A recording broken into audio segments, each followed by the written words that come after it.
দীর্ঘদিন পর গণপ্রজাতন্ত্রী বাংলাদেশ সরকারের মাননীয় প্রধানমন্ত্রী একটি যুগান্তকারী পদক্ষেপ গ্রহণ করেছেন। আমাদের বেসরকারি স্কুল এবং মাদ্রাসার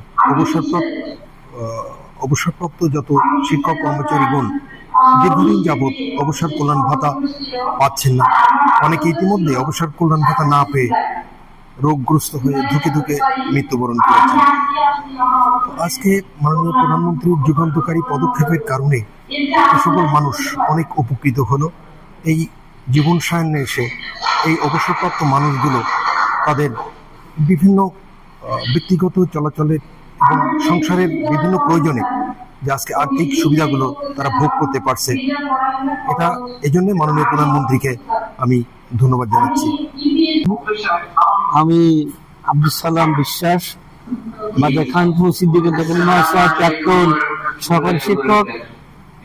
আজকের এই 15ই আগস্ট 2026 সালের দিনটি বাংলাদেশের বেসরকারি শিক্ষক কর্মচারীদের জন্য একটু মাহেন্দ্রক্ষণ। কারণ এদেশের অসংখ্য বেসরকারি শিক্ষক কর্মচারী বৃন্দ দীর্ঘদিন ধরে তাদের প্রাপ্য অবসর ভাতা এবং কল্যাণ টাকার জন্য অপেক্ষা করছিলেন।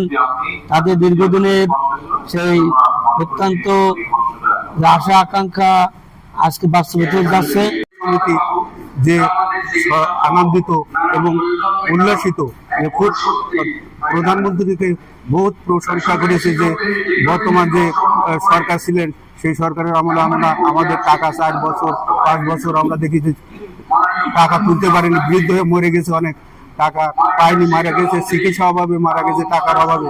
কিন্তু বর্তমান সেটির নিরসন ঘটেছে এবং আশা করি আগামীতে অল্প দিনের ভিতরে সব শিক্ষকরা টাকা পেয়ে যাবেন। এই বলে আমি আমার